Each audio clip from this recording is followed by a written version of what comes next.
Is the lighting right? Usually we got to make sure we got the lighting right. Looks beautiful. Yeah, it's bright. I look good. I did my hair. No visor yet. No vibe. It's not sunny out. Calvin Watkins, Dallas Morning News. Is Micah Parsons and Trevon Diggs in attendance today? Why did I think that would be the first question? I don't know. Yes, they are. It's great to see them both.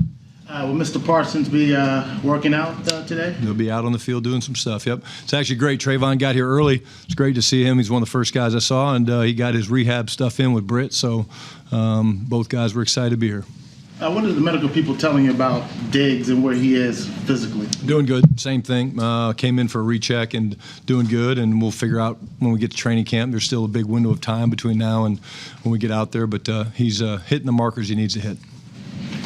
A number of guys in Parsons' situation are not at minicamp.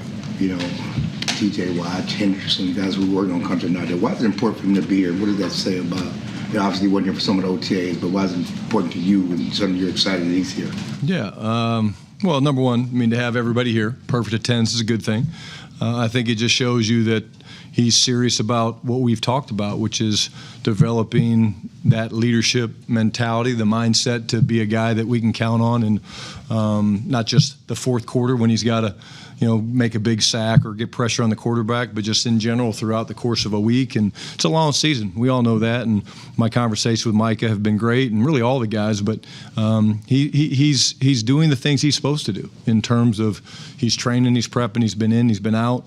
And nobody's more excited than Micah about what we're building here, and he's excited to be back in the building doing it.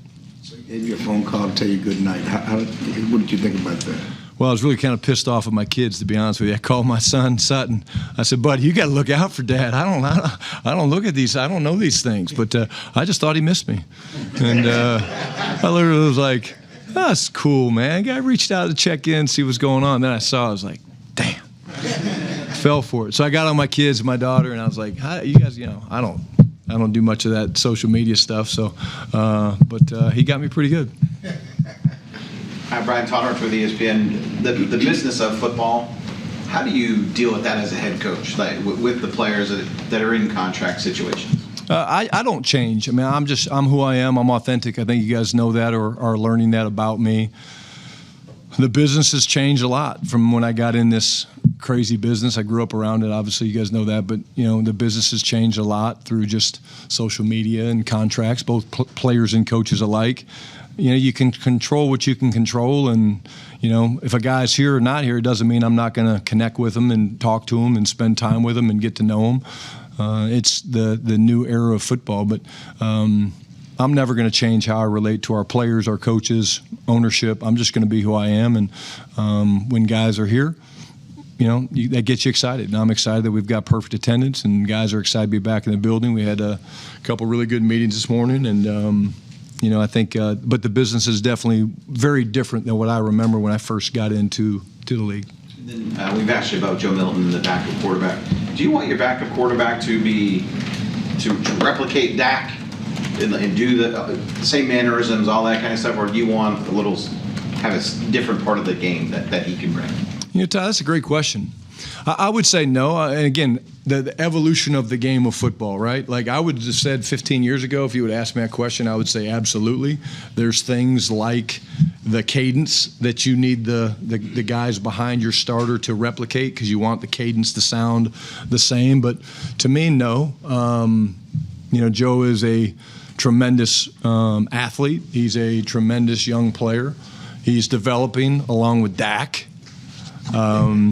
And some of you guys caught that. Some of you guys are a little slow on that today. I'll be honest with you guys. Yeah, I did. There's worse things to go viral for, I guess, like not saying good night, bro. But honestly, I would say this: it's one of those situations where we want Joe to be the best version of himself, and it's our job to have a system that's flexible enough. Does it help? Of course, it helps. Because you really don't want to go into a game with, okay, well, this is the package for this player, this is the package for that player.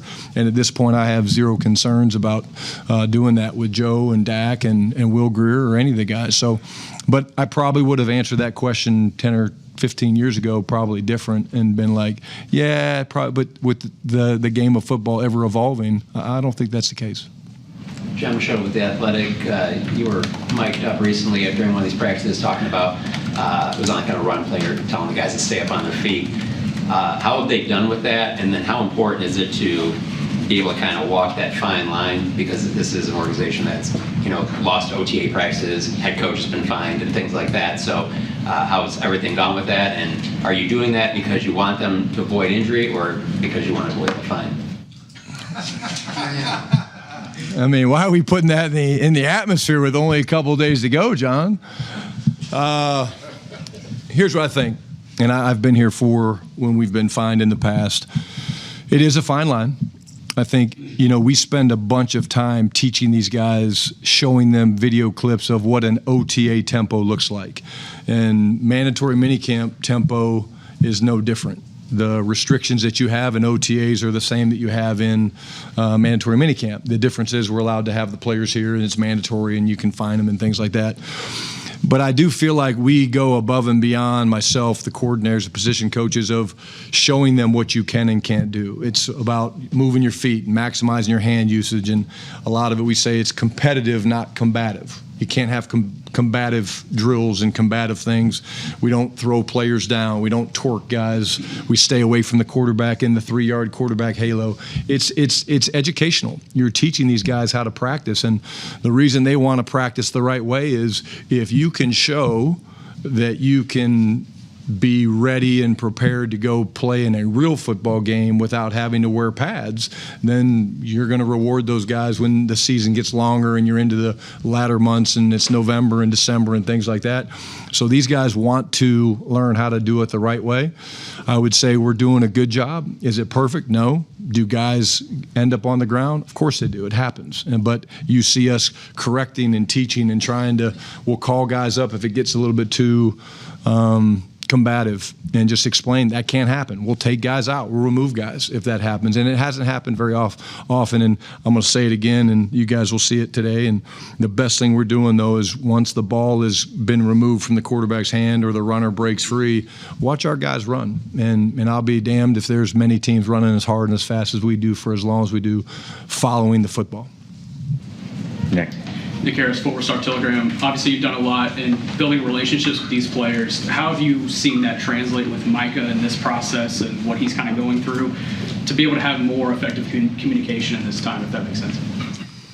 I'm a people person. I love relationships. I hold relationships very dear. The trust piece and the honesty piece and the authentic piece to me is really important.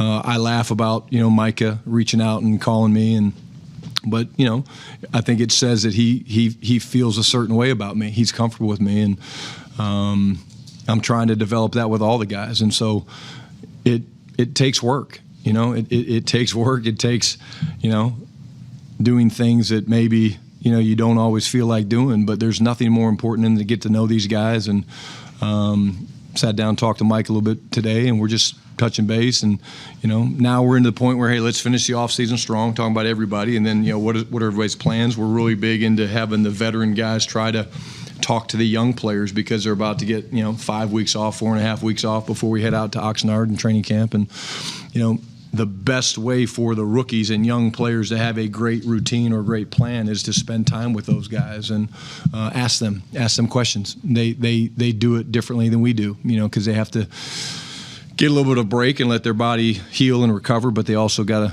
to, have that perfect balance where they're still running and moving and able to change direction, because when we get to training camp, it's go time. And then you and the quarterback room went on a Greek dance retreat. Explain that. Well, forgive my ignorance there. Well, I'm still mad at Steve Shimko for setting that up, but because the dance moves, I think I'm a great dancer. My wife will disagree. I think I'm a really good dancer. Now, maybe dancing next to Joe Milton wasn't the best thing that I did. I don't know how I got put into that group. But, again, just some families got together, the quarterbacks, their families. My wife and I went, and it's just being together. We spend time in the building. You guys spend time in the building. You guys spend half your life in this room. But when you do something outside the building, it's different. There's a different feeling where you're not more comfortable. That's not the right word, but you're you're more engaged, and just to be around the different people, and to see Dak's newborn Aurora, and just that's what life's about, man. Tom. Tommy Arsh, DallasCowboys.com. What do you want to see over the next 3 days that'll have you feeling some sense of comfortability going into training camp? I want to see these guys compete. I want to see them continue to build and stack, really 3 good days. The fact that it's mandatory minicamp doesn't really change, again, the way that we practice. But I want to see, I'd say we're having an excellent offseason. From the start of phase 1, when we came in here and we did all lifting and meetings, to phase 2, getting on the field and working a little bit more with fundamentals than scheme. You do more fundamentals in phase 2 because you can't really do things against the opponent. And then now coming off of OTAs and into mandatory minicamp. What mandatory minicamp has really become is it's just another couple OTAs. In all reality, the biggest difference for us is we will have afternoon meetings, so we can watch the film and make the corrections and things like that. But in terms of the tempo, the consistency that we've had, that needs to carry over, and the focus needs to be good. Vacation's coming. We know that. But there's still work to be done these next 3 days. Saad. Saad Yusuf, The Athletic. Brian, one thing Mike McCarthy said a few times was his system was built on the quarterback being successful. Said that's how he learned it, and obviously his background of learning is similar to yours. Just what is your system? What do you anticipate it being built on? I mean, it starts with taking care of the football. The quarterbacks, obviously, everybody knows that. Quarterbacks, I agree with Mike. I mean, quarterbacks are so important to our game. But to me, it's never changed. You got to win the turnover battle. You have to own the line of scrimmage. You have to attack with your playmakers, and you have to be multiple. That's what the system is on all 3 phases: special teams, offense, defense. It doesn't change. And the quarterback's one of those pieces. The quarterbacks are the piece that get a lot of the attention. But at the end of the day, we're going to be judged with whether we win or lose. And the best way to win in this league is to, 1, take care of the football; 2, to have an incredible set of offensive and defensive linemen to control the game, whether you run it, throw it. People want to talk about numbers. Do you throw it 40 times? Do you run it 40 times? Well, it doesn't really matter. You just have to own the line of scrimmage. And then we have some really good pieces. And so we have to move those pieces around and make them hard to find. And that's when you say attack with your playmakers doing that. And then we're going to be multiple, because I think being multiple is hard. This is the best of the best in the NFL, and there's incredible coaches, incredible players. And so if we can make them have any indecision at all about what's potentially coming as a blitz on defense or as a formation run, if we have any advantage because they're not sure and they're confused, then that's good for us. Of the many statistics out there now, is there one that you look at that will indicate to you during the season that Dak is being successful right now? He's doing what you want him to do in your system? Yeah, wins. Garrett. Garrett Podell, CBS Sports. Brian, the organization talks about player acquisition being a year-round deal. With the Packers releasing Pro Bowl cornerback Jair Alexander and you guys having some injuries at the position, how closely do you look at somebody like that who is now on the open market? Yeah, Garrett, we look at everything. We monitor everything. Will and ownership, Steven and Jerry, they do a great job looking at all that stuff. We monitor it all. I'm not going to get into specifics of what our conversations are like, but we will always be looking from today till the end of the season. We will always be looking at, is there a player that fits us? If so, what's it look like? And we'll have those real conversations. Mike. Mike Wesley, WFA. The Micah storyline obviously has a lot to do with his contract, has a lot to do with his buy-in to your new system, but just from a football perspective, what do you see as the tangible benefits of him being here today in terms of his vibe on the field and then what he can do to challenge some of the guys, specifically some of the new guys in the offense? Well, I think number one, there's the number one thing is the connection piece. He's that we have a lot of new players on this team. He's spent time with a lot of those guys, not just in the building, but away from the building. But I think that's always going to be the first thing that I look at. Him getting to know Joe Milton maybe a little bit better, and him getting to know George Pickens better and some of the guys on defense. I think that's a big piece of it. But you want your best players excited about what you're doing. You want your best players buying in because they're your best players? No, because they're the ones that the young players look up to. Because they're the ones that are like, okay, hey, that guy's different. And why is he different? It can't just be because he's got an incredible first step and knows how to bend an edge. He's got a work ethic. He's got a process that he goes through. We talked a lot about that today. Like, what is each player doing on a daily basis to help them become a great player? And so we talked about a couple of those things in terms of it's got to be authentic, it's got to mirror their identity, but what's the process that's going to allow them to get to the ultimate outcome, which is something that they're trying to achieve this year. Babe. Babe Loffmer, Coverage Radio. Brian, so in any job or organization, you think you know what the boss does and what it entails, and then you get there and you go, oh, you've got to do this and this and this. So you've been around it, but what has surprised you? Be it scheduling, interaction, what has surprised you in the position so far? I think somebody asked me this a couple weeks ago, Babe, but the job itself is what you think it is in terms of the leadership and all the things in the football and managing of people and things like that. Probably the biggest thing that you don't realize is the unique phone call or two you get every day about something that you didn't see coming, or night. And so I think one of the things that has allowed me to do that very, very well is, number one, I'd like to say I have common sense, although I didn't know about the good night thing. But like, I've been around the game a long time. I know right from wrong and things like that, but it's different. You get calls, and I'm talking about calls that affect people's lives. Good ways, bad ways, exciting things. Like, we celebrate the things that, are going on. Guys getting married, guys having babies, guys graduating. We try to celebrate all those things. And I compete every day with my chief of staff, Tyler Boyles, to make sure we don't miss anything, because that matters. If somebody has a big event and they're getting ready to have a baby or they get married and we don't celebrate them, then shame on me for not doing that. Rob. Coach Rob McEwen, Spectrum News 1. A couple weeks ago, you talked about the visor being an ode to Spurrier. I was wondering if you could just share your favorite memory from Florida, and if there's something from Spurrier that you've taken just as a head coach that maybe you didn't learn from your dad. I got stories for days. We're gonna have to do a whole different press conference. I still believe probably the best play caller I've ever been around, and I think that stems from the fact that he called his own plays as a quarterback. Back in the 60s when he was playing, like, they called their own plays. So that's kind of the way he called the plays at Florida. He literally sat there, and half the time he'd have a headset on, half the time he wouldn't. But he just really was watching the defense, seeing what they were doing. So I think he was ahead of his time in that regard.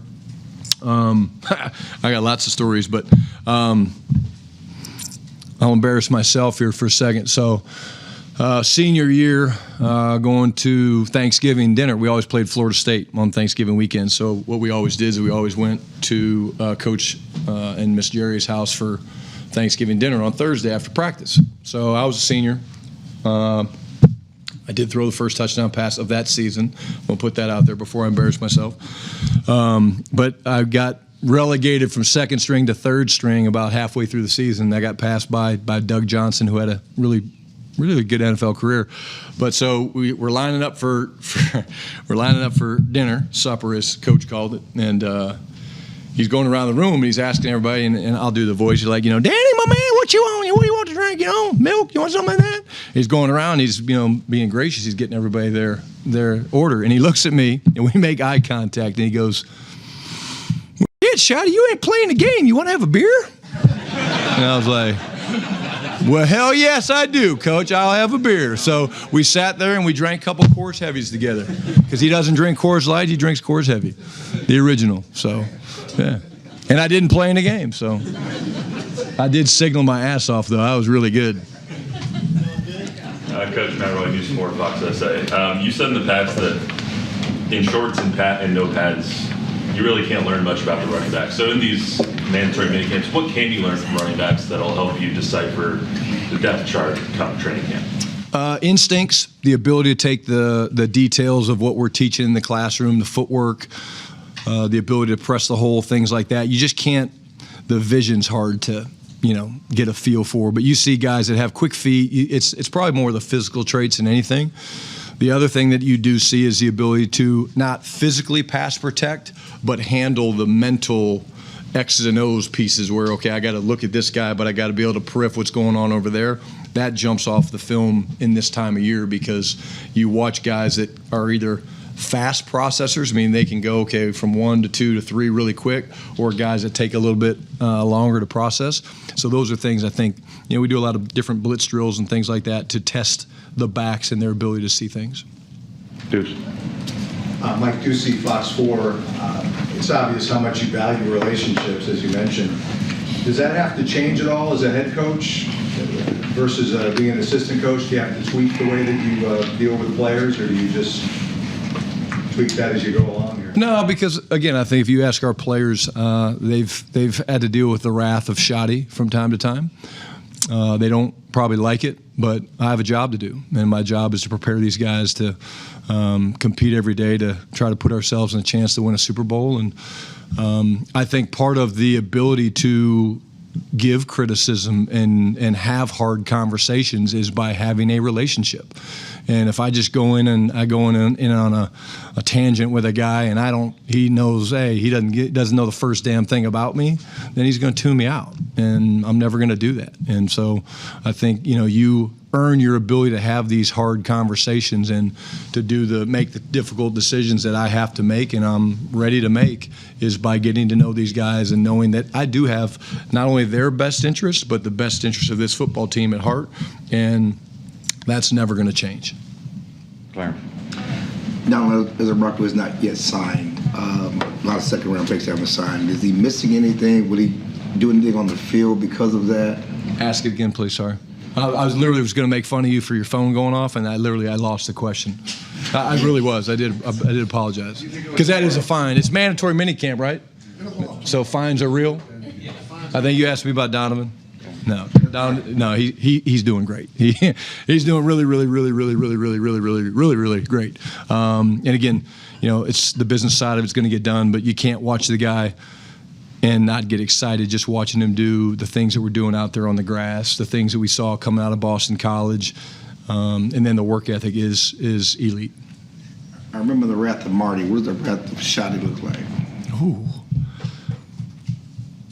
Maybe a few more F-bombs, and my dad did swear, and I'm working on it. I am trying to work on it, but sometimes my tongue gets a little loose. God. CD didn't do anything last week when we were out here. Is he okay? What's been doing great. Will he be doing stuff today? Yeah, you just as you go through this time of year, it's just you kind of mirror a guy and see how he's feeling, and if they're feeling a little off with things, it's like, hey, let's just get the work done that we need to get done, and it's just normal stuff that happens this time of year. Alrighty, thanks everybody. Thank you guys. See you out there.